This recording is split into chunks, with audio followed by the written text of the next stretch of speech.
Thank you. Enjoy your day, my friend. Thank you. I met the king. Maryland is really considered across the industry one of the gems of our industry.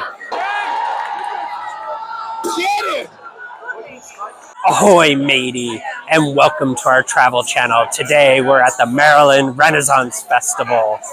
We're going to be eating a turkey leg, enjoying some shows, and maybe even finding the king and queen. And if you haven't figured out, it's Pirate Weekend. So of course we're going to have some swashbuckling adventures. Before we start our adventure, don't forget to like and subscribe. Now follow me this way as we board our ship and start our adventure. Arrgh.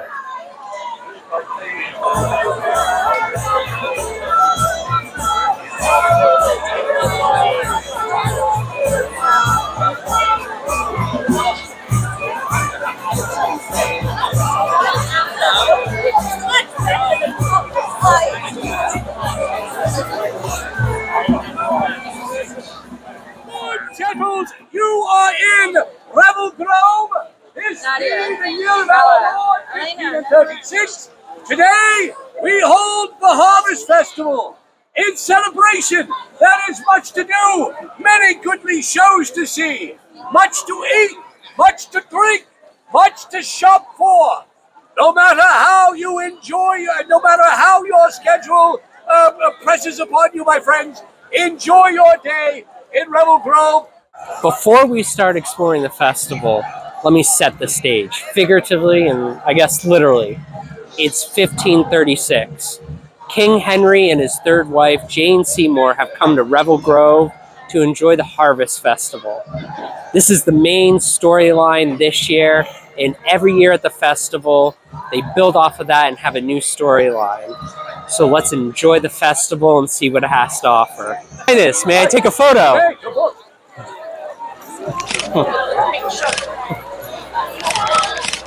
Thank you. Enjoy your day, my friend. Thank you.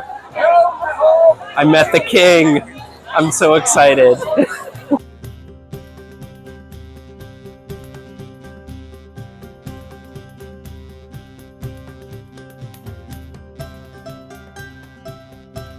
We have only just begun, and Pirate Weekend has already lived up to the hype. There are so many people in costume. There's performers as you walk along the streets and all the different shops. So follow us as we explore more of Revel Grove and see different performances.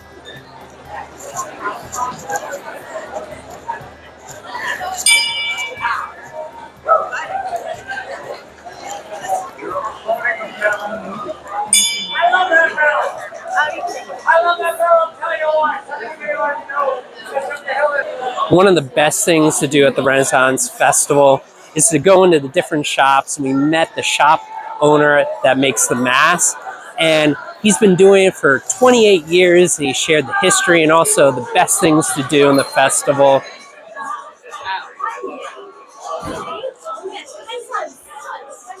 Just like that. Hey, what are you talking about? Say one word to the maestro. What? What? Who said it? It's all good. I feel like a pirate deer. Yeah. Excellent. Now you are ready to summon the animals. So how How do I make the mask? Yeah. I anticipated this question. So traditional leather mask making goes back to Venice and the medieval period. So we do slightly more modern techniques. Luckily, in my workshop, it's not the 16th century. So we soak them in glues akin to paper mache work. Shake them over castings of my wife's face. Luckily, her face fits everybody. And then we do hand painting. Although we are primarily mask makers, inherently what we really are is painters. And so we're creating these marvelous forms and then painting on them. There you go. Wow. Turn around. Okay. We're going to tie a little tighter. Okay. Awesome. And see, and then even still, as you wear the piece, if you were to wear it extensively in the heat, it'll form to your face. Oh, wow. I know you guys are new Rennies. Yes. Welcome, by the way. You are now Rennies. Yes, thank you. Once upon a time, that name only only applied to those of us who lived and worked at the festivals and traveled the country working them. But nowadays it's used throughout the industry by the fans as well. Oh, okay. If you dress up and come to them all the time, you are a playtron. And Maryland is, quite frankly, the best show in the country. Oh. Yeah, this is Shangri-La. You're at the best one. I mean, as far as level of craft, I mean, the other fairs would argue. I appreciate their points. I have friends that own and operate and work at the other fairs. But Maryland is really considered across the industry one of the gems of our industry. Best crafts, best actors. They also, an important thing here, they buy the hat here, which means none of our stage acts will hold their hat out and ask for tips. They pay for that, and therefore the acts are they're a little more invested. They're there, cool. Yes, for the work. We're the last vaudeville. We're the place where the vaudevillians and the hilarious, funny people. Penn and Teller started at Minnesota Renaissance Fair and performed at this fair when it was in Columbia. Oh, wow. So, was this the first fair in the U.S. or no, festival? The first Renaissance Fair was 1963 in Southern California. Oh, wow. I often make the point that hippies did not create Renaissance fairs, no matter what it may look like. Renaissance fairs created hippies. Oh. So 63 was well before the hippie scene started. So if you wanted to wear a puffy shirt and play a lute and have long hair, you had to work at the Southern California Renaissance Fair. Gotcha. And then it grew. Then there was a Northern California Fair. The owners of this fair then co-founded the first fair outside of California, which was Minnesota. This fair they founded in the mid-70s. Gotcha. That's awesome. Yep. So Southern California is really the root of all the fair culture. So That's Renaissance crazy. fairs are an experience. Welcome to them. Yeah. And your life will change now. You can go to Renaissance fair. It has changed. I would encourage music, watching shows. Lots of people come here and they're overwhelmed. This is ADD for everybody. Yeah. Right? So you can shop all day and not see the shows. There's excellent acts here. Go to the events. Look into something you wouldn't normally look at. Okay. There are 2 exhibits. Topsy Turvy. Topsy Turvy, one of our great balancing acts. Okay. But I was also going to say we have an exhibit here called Venice. And it's you pay to go in and look at things. Okay. Do that. Okay. Because one of our wonderful street performers, Gabriel, is a master clown street performer. He's on stilts, walking around the festival. Rides a Venetian boat. His pandemic project was building Venice. And it's a panorama of Venice. You go in and it's on lights. It's really cool. There you go. Yeah. Renaissance So fairs. people should come to the Maryland Renaissance Festival. Right. They should seek you out.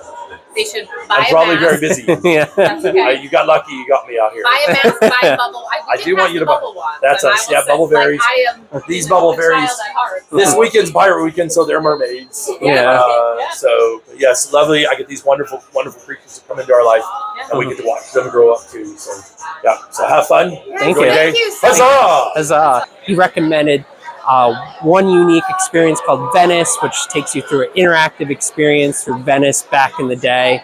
He also recommended all these type of different shows, but we've only touched the tip of the iceberg. I can't wait to see what else this festival has to offer.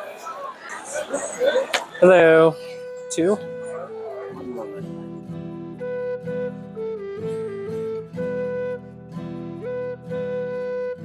This is Arrival in Venice.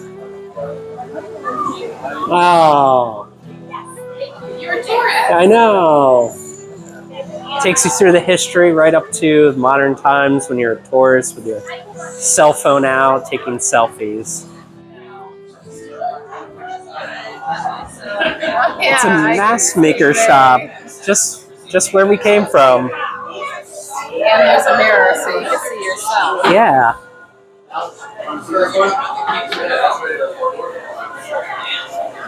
When you enter Venice, you're transported back into the Middle Ages as there's dioramas of what Venice used to look like back in medieval times. It really excites me because it's bringing a history book to life. And of course, the mirrors, the way the artist uses it to show the different scenes is phenomenal.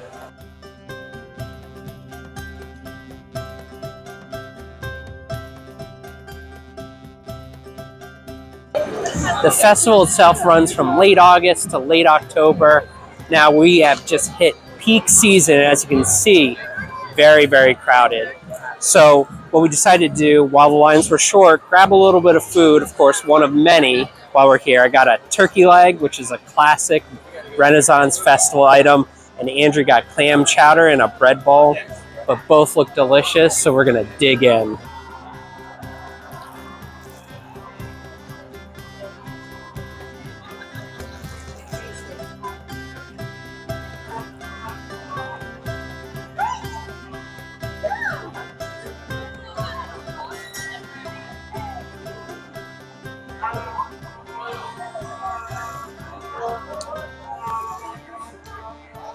Of course, when you come to the Renaissance Festival, you definitely have to have a light beverage.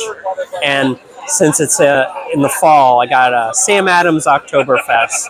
So it's a great way to enjoy the festival, walk around, enjoy the performances as you have a light drink. Cheers.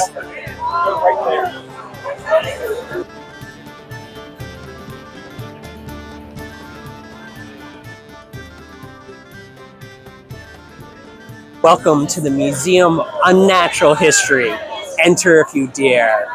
There are experiences all throughout the festival, just like this, similar to the Venice. And even though it's an additional cost, it seems pretty affordable, like a few extra dollars. So Andrea and I are gonna be brave and enter the Museum of Unnatural History. Look at this little thing.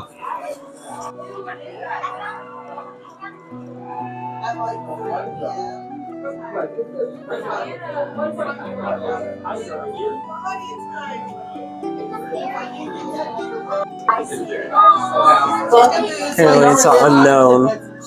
Ooh, Medusa's head. Don't look into the eyes, you can turn to stone.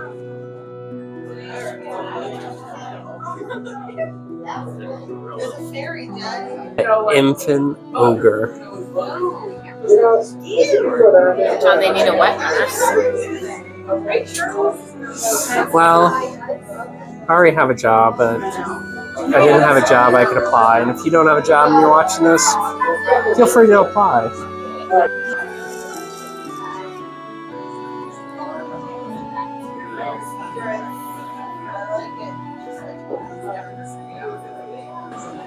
We made it, and thank goodness I was here to protect Andrea because she was shaking the whole time. Oh yeah, sure. She was shaking. Never seen her so afraid for her life, but it was awesome to see all the fantasy creatures.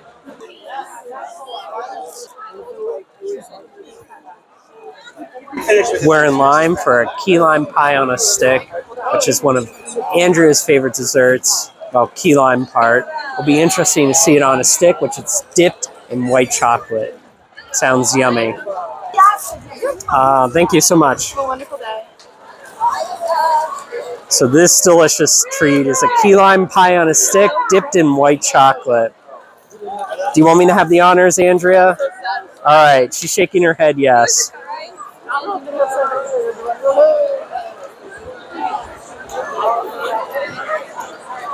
Oh my goodness. It's delicious. It's small. You could literally spend the whole day here just going from one food stand to another. Which we will be doing. I know. I mean, you don't even need to see a show. You just can eat your way through the festival. Eat and drink. Yeah. And Andrea's big review as she's chewing it. Thumbs up. Cheers. We found a break in the crowd, and it's nice and relaxing because you have the shade, you're not elbow to elbow with people, and as you can see, there's a huge crowd right along the whole path there, elbow to elbow, which brings me to a good travel tip. With the food and drinks, you definitely want to get here maybe like 11:30, 11:45 to get a early treat or beverage because man, oh man, the lines get backed up. You could easily spend 15 to 20 minutes waiting for a turkey leg or maybe a nice beer or something like that. But we're going to enjoy this as we continue on our adventure. We found the crown jewel and we definitely need to check it out.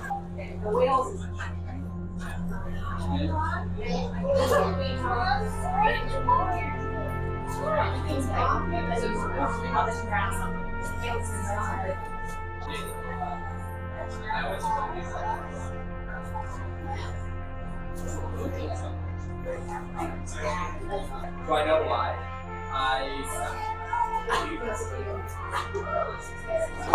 We saw a lot of good pirate booty in there.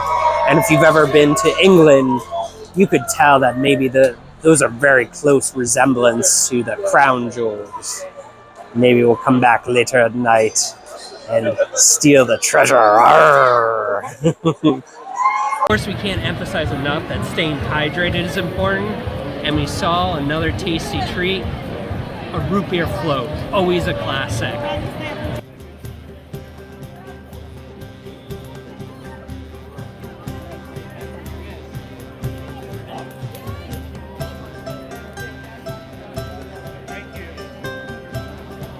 We found the main food court, and of course, this is a hub of activity for everyone. They have some of the most traditional festival food to some of the non-traditional stuff like steak, and I think they had chocolate strawberries on a stick. So everything you can imagine it. And I'll tell you what, I want everything, but my stomach couldn't handle it. Right now I am stuffed, but this is the place to be if you want to find food here. Not again. And you're probably wondering how I got here.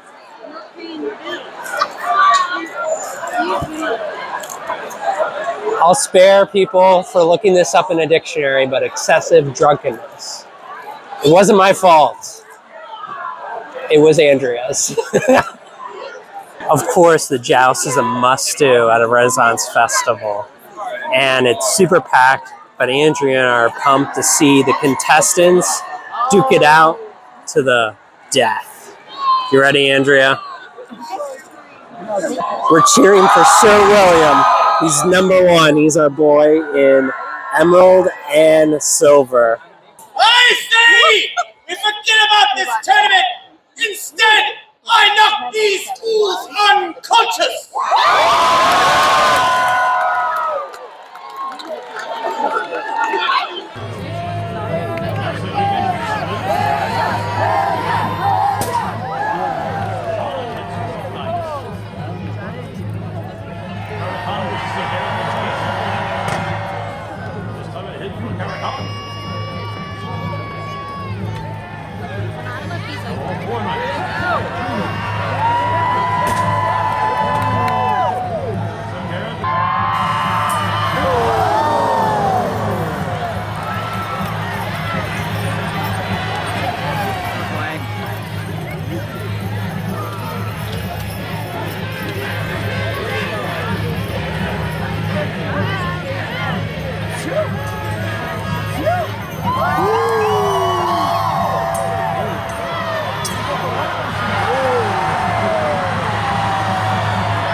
That's the guy, that's the champion.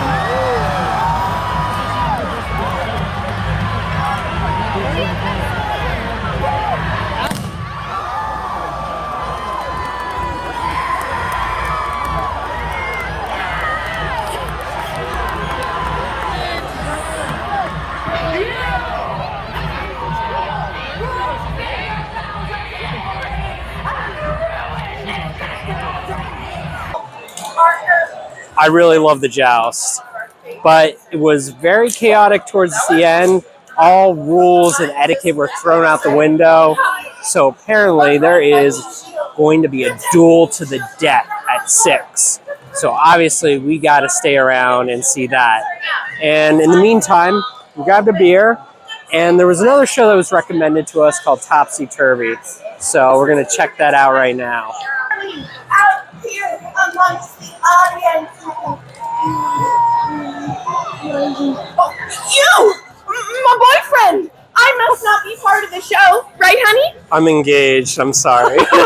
You know, we could move to Utah. There are ways around this stuff.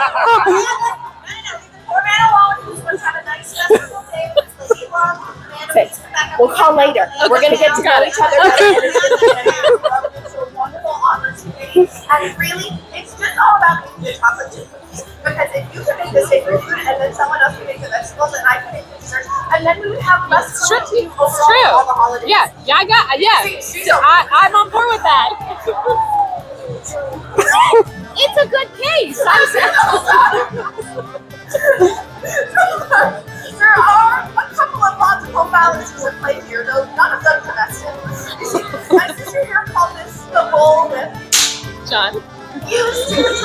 I'm lost for words. I don't think I could handle two women. Together we are your Topsy, Turvy show. And we're here to do stuff. And you all are here to make noise. That's and three. Ta-da! As we do so, let us sing them the song of our. I wanna be the fair, like no one ever was. Ba, ba, ba, ba. To catch them is my real bliss. To train them is my call. Don't give up, gotta catch them all.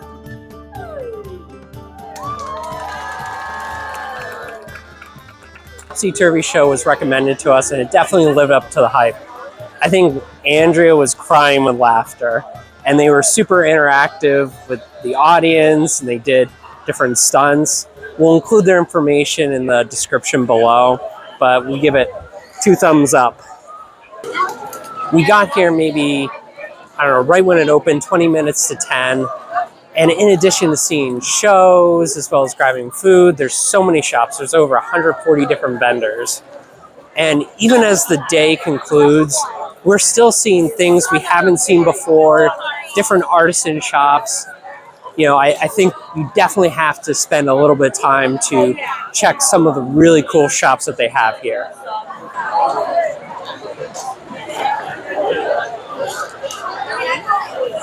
I know. The food probably seems way too much, but when you're at a festival like this, food is totally a must-do, and you got to snack throughout the day. I got a meatball sub, Andrew got some mashed potatoes, and of course for dessert we got a cone of cookies. I don't know about you, I'm ready to dig in. After we ate our way through the festival, a couple things you want to note. Number one, be prepared for long lines, and most of the places are cash only. There's a bunch of ATMs, so you definitely can find a spot to withdraw cash. Now, some of the places we felt were a little overpriced, but other places were within budget. Like the turkey leg that was $10, we felt like was a perfect quantity, whereas the key lime pie on a stick for $7 was a little lacking. The beer and water, beer was $7, water was $2. We felt like that was very economical. So if you're traveling on a budget, you can allocate a certain amount of cash. That way you're within how much money you want to spend. When you come to the festival, obviously they sell water here, but a JLU travel tip, you're allowed to bring 1 sealed bottle container, or if you buy a bottle here, you can go to the first aid station. They have water there that you can fill up. So instead of buying water every hour, you can just refill there for free. It is super kid friendly here, and there are tons of games to play. Andrea and I tried our luck at medieval pinball, and of course Andrea won. Yours truly lost. And we got a nice wooden souvenir coin, but there's a dunk tank, there's throwing knives and stars, there's all different types of games, so there's something for everyone to have fun with. It is the final joust, and I'll be honest, I don't know what to expect. I mean, the last joust ended in complete chaos. People are fighting, people are being thrown over the fences, so just gonna see what happens and roll with it. Now, dear friends, a few things that we must discuss. Not a pleasant subject. Earlier this day, on this field, knights did joust, but there was an unseemly brawl. Honor was besmirched. Yes, sir. Therefore, it falls upon me as your king to announce to you the sad news that the joust that you are about to see will be to the death. So, William, you have proven your worth countless times over. Fight well and strike true.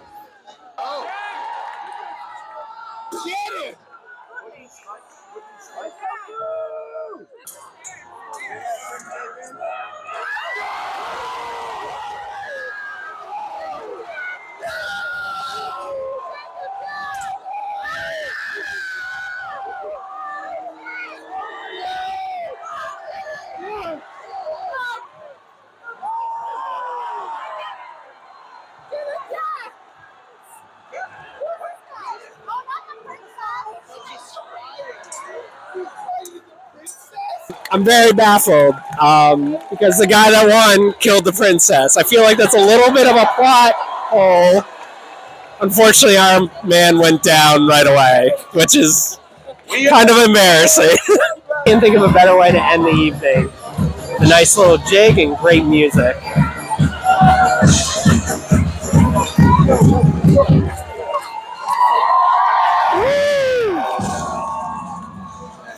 We spent about $30 per person to come to the festival, but prices can vary depending on which weekend you come. But be aware of crowds. And we got here maybe at 9:30 in the morning, and we got to see the king and queen enter, as well as there were some performances up at the gate. So if that's important to you, definitely arrive here early. And free parking is definitely a plus. Oh, with costumes as well, feel free to dress up. It's encouraged. And if you don't have a costume, they have places you can get a flower headband or a costume as well. That way you can get in the spirit of things. I think my favorite thing was probably the food. The Joust, I think we were a little bit baffled by the ending. If it's just as wild for you, put your comments below. We would love to hear more about your experience at the Renaissance Festival. But until next time, keep on exploring. So the festival itself is about 30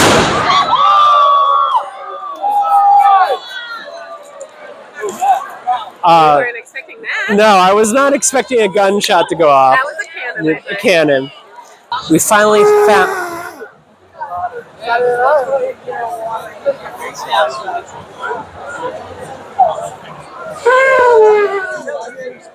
My goodness, this is a painful squat. I feel my quads and my glutes. I can't imagine someone going through this. Are you sorry? Never. Arr!